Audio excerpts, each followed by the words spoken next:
Oh, everybody, and welcome back to Pauper Dragon Highlander. I am your host, Warrain, and today we have Omnath, Locus of Mana.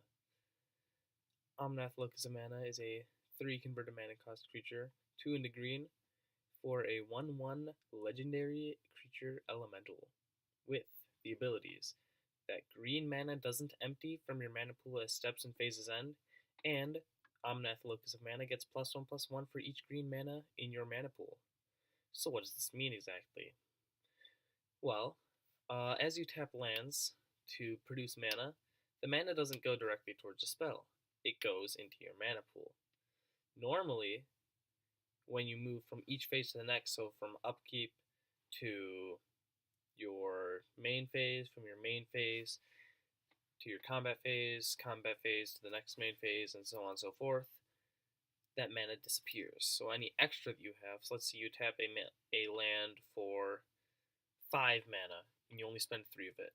Well, 2 of that mana isn't get used, and at the end of that phase, it disappears. Well, with Omnath, green mana doesn't do that. So what's the goal of this deck? Well, it's actually quite simple.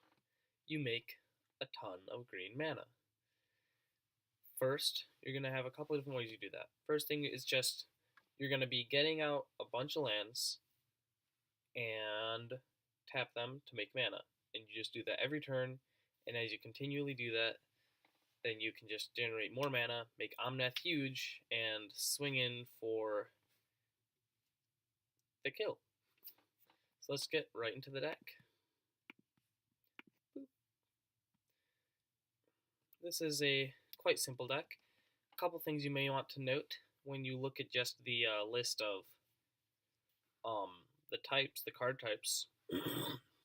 We have 47 lands, which is a lot more than the 40 I normally put into a Pauper deck. That's because you're going to want as many lands as possible to just make Omnath a huge, huge creature. And there are only 2 creatures in the deck besides Omnath himself. So we will get into those in a little bit, but yeah, this is a very creature-light deck. It is solely focused on Omnath. Although I wouldn't quite call it Voltron, because Voltron is reliant upon equipment and stacking those up on your commander, whereas this is just stacking up empty mana that you're not going to spend on anything. So with that, I'm going to switch over to the custom categories, and you can see that they too are quite simple. Over here on the right, we have fog effects. Fog is obviously one of them. It is a 1-cost singular green for an instant that says prevent all combat damage that would be dealt this turn. These are protection, so to stop yourself from being killed by your opponents, you just fog the field for a turn to allow yourself to continue. So we have 6 of those. We have a single piece of removal because green basically has 1 piece of removal, and it's Desert Twister. 4 green for a sorcery that says destroy target permanent. And then we have this other category which has the lands and some other things that we will get into later that are important. But these are the 2 big categories, trample and ramp. So ramp is going to be cards that green is objectively the best color for ramp. And these are the kind of cards that make it the best color. These are the ones that say, get a land, you search your library for land, you're tutoring for lands, and putting them onto the battlefield or into your hand. Now, normally, the difference between onto the battlefield and into your hand is something that, depending on the deck, you don't necessarily care as much. While it's still always better to get lands onto the battlefield, because that's extra lands you can play. Getting them into your hand isn't necessarily a bad thing either. But in this deck, because you're already drawing so many lands, because it's 47 of your cards, 47 of the 99 are lands, you're going to want to get these ramp cards, which there are 21, which is a huge number of ramp. You want these to go directly to the battlefield, because that allows you to keep tapping and ramp from, say, on turn 4, you could get up to 6, 7 lands onto the battlefield. And if you can do something like that, now you're starting to work very, very effectively. And basically that's the important part, is you want to get all these lands out. So you have all these crazy ramp cards that put lands onto the battlefield. Some of them also put lands into your hand, but the important thing is that they put lands directly onto the battlefield. So you can get just massive amounts of land, critical mass of lands. Next, we have Trample. Now, there are a couple different, actually I'm going to order this by type. There are a couple different types of Trample. We have only four that are equipment, and it's not a very equipment heavy deck. Now, the equipment are good because they're permanents that will stay on even after your commander dies, but they're not necessary. They tend to be a bit have a higher mana cost to keep around. That's not too bad because we have all the ramp, but it's just something that I didn't want to put too many equipments in there.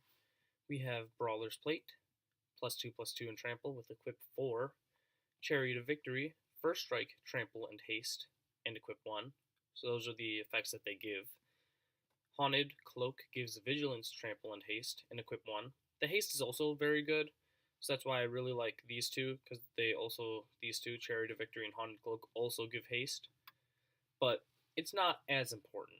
I'd say it's fairly useful to have Haste. Because something to note is if Omnath dies, then that mana, all that green mana you have stored up, will go away as soon as your step ends. The next step ends, so the next phase. So let's say you're in combat, somebody blocks with a Death Toucher. Then Omnath dies because of Death Touch, and at that end of that combat, all your mana that you had disappears. So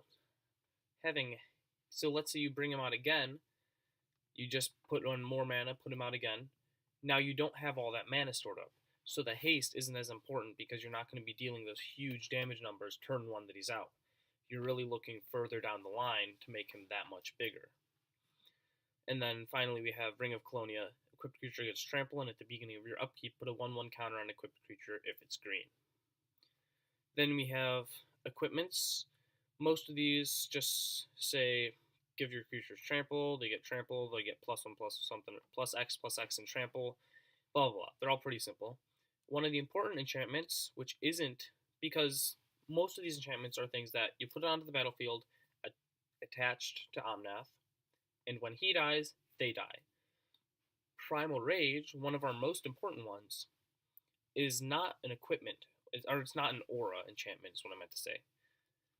And so that means that you put it out, creatures you control have trample. Not enchanted creature, because it doesn't enchant a creature. It's just something you put out there, and all of your creatures currently have trample the entire time. So when Omnath dies, this will stay on the battlefield, the Primal Rage. And that's pretty good. The other two things that give trample, we have a Nylea's Emissary, 3 and a green for a 3/3 enchantment creature cat, and Bestow for 5 and a green, which effectively says, instead of casting it as a creature, you enchant a creature, giving it the effects that the creature has, because it's a 3/3 with trample. Whoa. Okay. That's not what I meant to happen. It's a 3/3 with trample, so it'll give the enchanted creature +3/+3 in trample. And then when the enchanted creature dies, it becomes a creature again, which is pretty neat. So you get an enchantment that when the creature dies, it still stays. So it's just another body. But it also gives trample, so pretty neat. And then finally we have Paragon of Eternal Wilds, 3 into green for a 2/2 human druid that says other green creatures you control get +1/+1, and for green and tapping it, another target green creature you control gains trample until end of turn. So you can repeatedly give trample for 1 mana each turn you're going to give trample, which is a very low cost, especially for this deck, which is going to have the insane mana counts. So that's all of our trample, and now I'm going to move into the other category. First, we have Explorer Scope. Mainly these are ways to just get, these other category things are just ways to get in even more lands. So they're similar to ramp, but I'd say they're a little bit better than most of the ramp spells. Explorer Scope is an equipment artifact for 1 mana and an equip cost of 1. Whenever a equipped creature attacks, look at the top card of your library. If it's a land card, you may put it onto the battlefield tapped. So getting a rampant growth almost effectively. So 50% of the time, 50% of your turns that you have Explorer Scope blah. So you attach Explorer Scope to Omnath, right? Now, every time he attacks, you effectively have a 50% chance of a free rampant growth. And that's just recurring value, because it's ramp every single time it attacks. Next we have Jirapur Orrery, which I think is probably one of my favorite artifacts currently, because I've been looking around. This is a 4-cost artifact, which I should be in a lot of my other decks, which says each player may play an additional land on each of his or her turns, and at the beginning of each player's upkeep, if that player has no cards in hand, that player draws 3 cards. Now, with this deck, you don't really expect to have no cards in hand, although it's possible, but the main thing is that you can play an additional land on each of your turns, which for you is a lot more effective than for other people because they don't have near as many lands in their deck. And I really like, I don't know, Jirapur Orrery. A lot of people, there's 2 Orreries in Magic the Gathering. There's the Vedalken Orrery, which gives all your spells flash, which means they can be cast as if they're instants, which is objectively better than Jirapur Orrery, but Jirapur Orrery is still it's a pretty neat card, and it's a great way to ramp in non-green decks, and it's a great additional piece of ramp in this green deck. I don't know, I really like it. I think I think it's fair that it's not played very much, because it's not a very competitive card, because it gives everyone these advantages, but I think it's still a very good card if you're just looking for a casual way to improve or get you closer to your high mana cost spells, or in this case, just increased huge power of Omnath.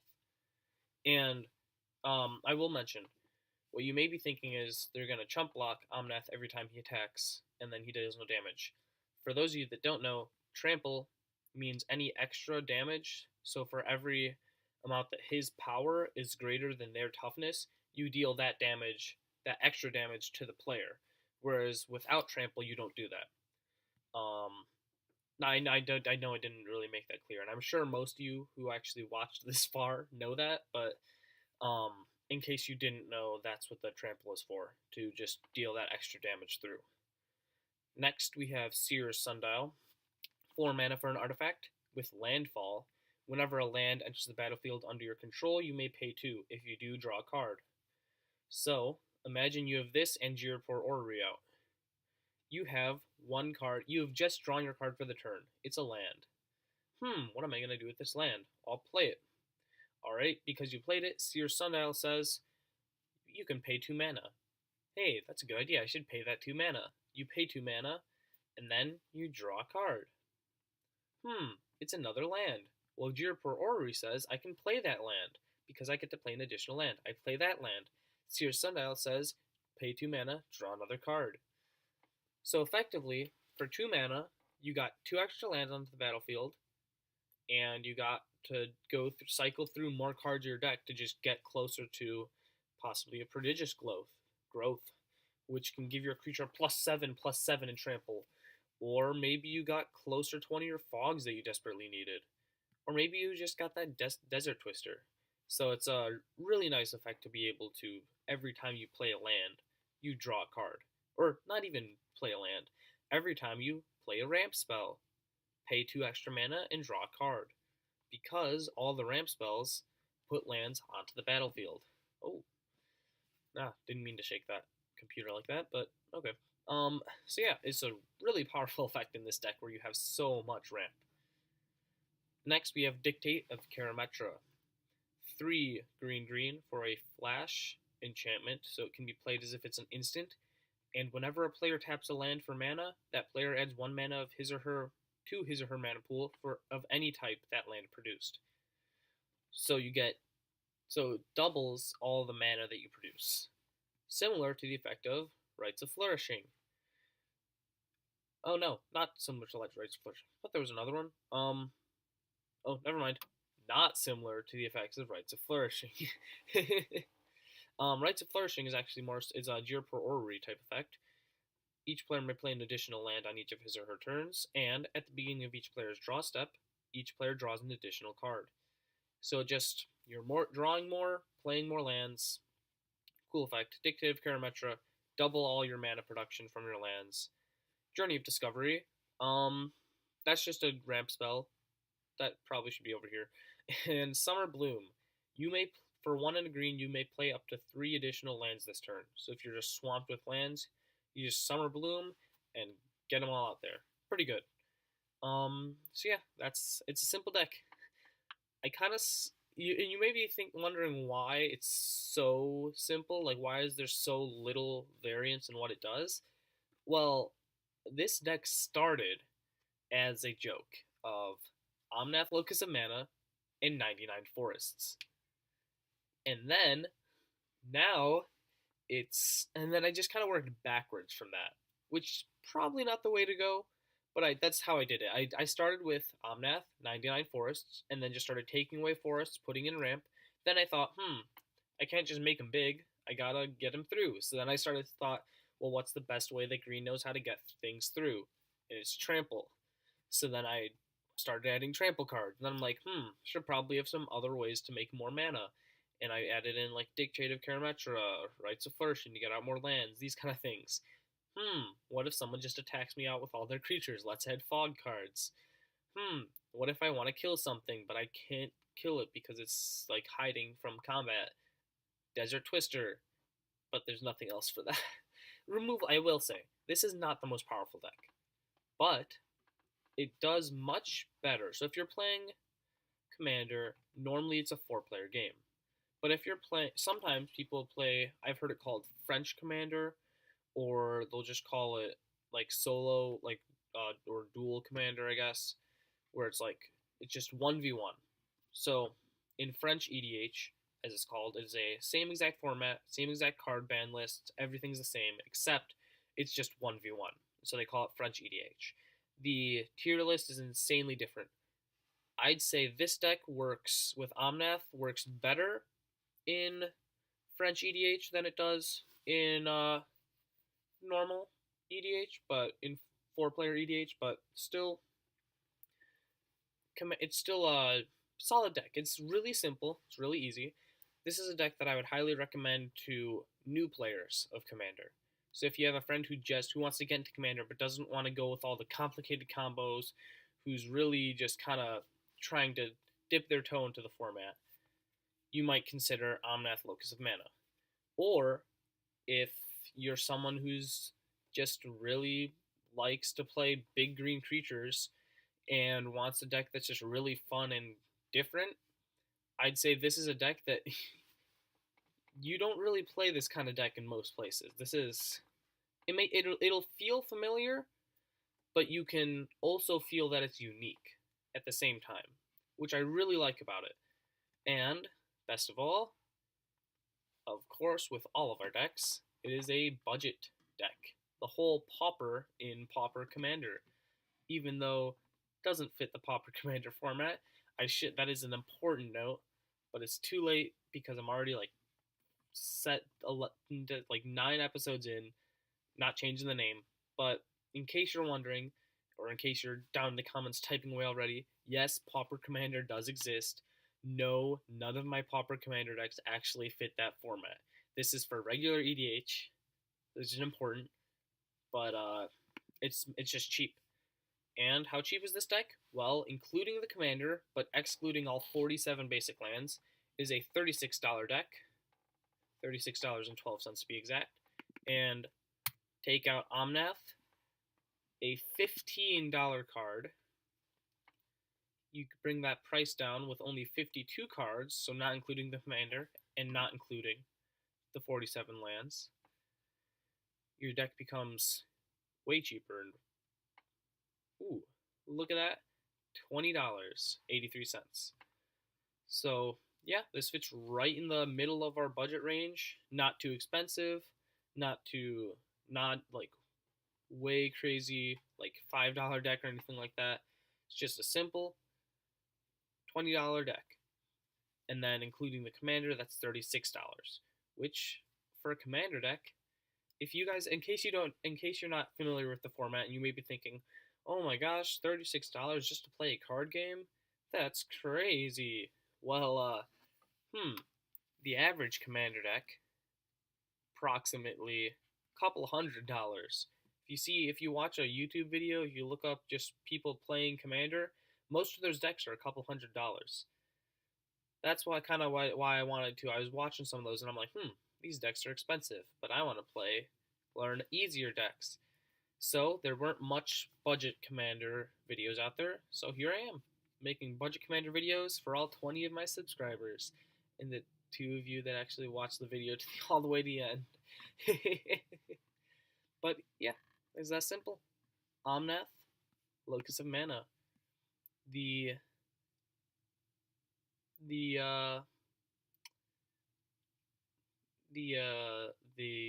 see y'all next week. Bye.